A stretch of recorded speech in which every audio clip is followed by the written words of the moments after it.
안녕하세요. 니치고의 김기현입니다. 자, 지금 부동산 시장이 이제 일부 언론들에서 굉장히 지금, 뜨겁게 지금 달아오고 있다. 이러다 보니까 정부에서 지금 파격 결단을 내릴 예정이라고 합니다. 자, 어떤 내용인지 한번 살펴보도록 할게요.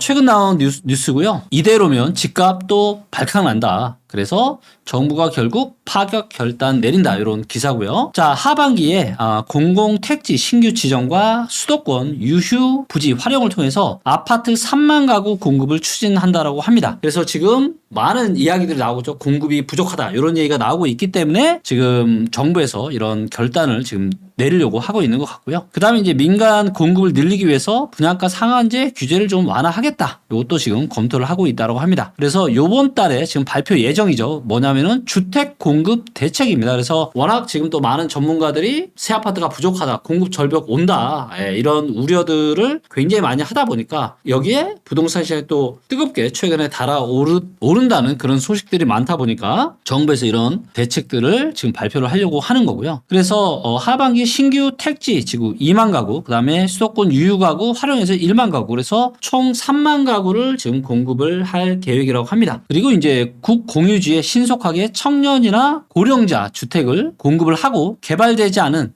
그린벨트라고 하죠. 개발 제한 구역을 해제를 해서라도 주택 공급을 좀 원활하게 하겠다. 이런 지금 내용입니다. 자, 그래서 이제 첫 번째 핵심 포인트는 이제 전방위 공급 대책을 준비하겠다. 이런 지금 내용이고요. 그래서 분양가 상한제와 관련해서 공공택지의 택지비 산정 기준을 개선을 하고 분양가에 포함되는 기반시설 설치 비용을 LH와 지방자치단체가 분담을 하는 한국형 조세담보 금융을 도입하는 방안이 거론이 된다고 합니다. 그래서 이런 비용들을 지방자치단체와 LH에서 분담을 한다라는 거죠. 그리고 추가적으로 이제 단기 공급 확충 효과가 있는 비아파트, 그러니까 아파트가 아니라 뭐 빌라, 다세대 뭐 이런 거겠죠. 이런 비아파트 규제를 완화하는 내용도 지금 부처가 조율 중이라고 합니다. 그리고 비아파트 시장이 굉장히 너무 안 좋죠. 그래서 아마 이런 부분들은 정부에서도 아마 긍정적으로 검토를 하고 있지 않을까 생각하고 있고요. 정부가 이제 이런 공급 카드 검토에 나선 거는 최근 서울 집값이 상승세를 계속 지속을 하는 데다 2, 3년 내에 공급난이 현실화될 것이라는 우려가 커서라고 합니다. 그래서 정부가 향후 5년 동안 전국에 270만 가구를 공급을 하겠다라고 약속을 했지만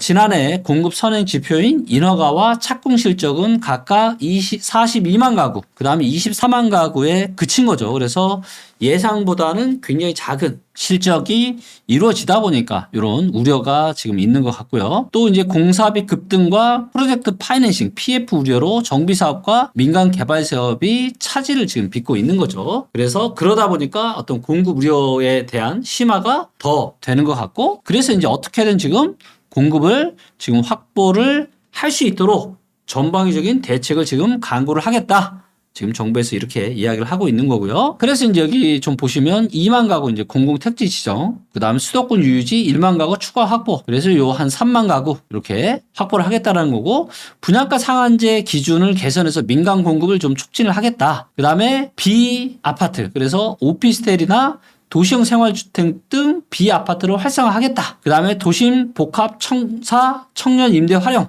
20년 장기 민간 임대 활성화 방안도 하겠다. 그 다음에 LH 착공 5만 가구, 매입 임대 3만 7천 가구 이상을 확보를 하겠다. 그래서 전방위적으로 공급에 대한 우려를 잠식시키겠다라는 게 지금 취지인 것 같고요. 이번 달에 이제 공급 대책이 발표되면은 또한 자세히 한번 이야기를 해보도록 하겠습니다. 자, 그리고 이제 공급뿐만이 아니라 이제 인허가와 착공 등 공급 속도를 높이기 위한 지금 대책도 같이 준비 중이라고 합니다. 그래서 공급을 많이 늘리는 것도 있지만 이 공급이 빠르게 좀 진행이 되게끔 공급 속도를 좀 올리자. 이런 대책도 준비 중이라고 지금 하고 있고요. 자, 그런 일환으로 이제 공공주택 공사비를 이제 현실화하겠다는 거죠. 그렇죠?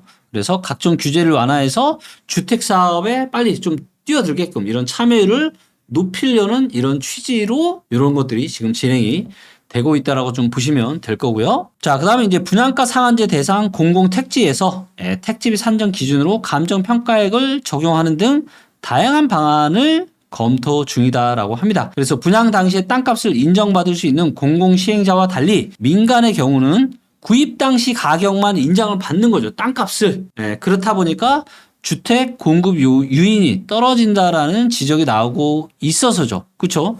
내가 샀을 때보다 땅값이 올랐으면 분양 당시 땅값을 인정을 받아야 되는데 요거는 공공시행자만 받는 거고 민간은 받지를 못하는 이런 부분들이 있었던 거죠. 그 다음에 이제 급등한 공사비를 따라잡지 못하는 기본형 건축비 개선도 업계가 요구하는 주요 대책 중 하나라고 합니다. 그래서 공급뿐만이 아니라 인허가와 착공, 그래서 어떻게든 공급 속도를 좀 늘리고 또 민간 사업자들이 참여를 원활하게 할 수 있게끔 이런 내용들도 준비가 된다고 하니까 이번 달에 발표 내용 한번 기대를 좀 해봐도 좋을 것 같습니다. 자, 그리고 이제 또 한 가지가 뭐냐면 이제 미분양 양도세 면제 등 수요 진작 책도 지금 펼치겠다. 그래서 어떻게 보면 최근 양극화 시장이 이루어지고 있는데 서울은 괜찮고 나머지는 다 아직은 별로죠. 그래서 미분양 이런 위험 지역들도 꽤 있고 그래서 이런 미분양에 대한 혜택을 좀 주려고 하고 있는 것 같고요. 그래서 지방 미분양 아파트에 대한 양도소득세 감면, 이거 나오면은 일부 지역은 굉장히 저는 빠르게 미분양이 감소가 될 것 같아요.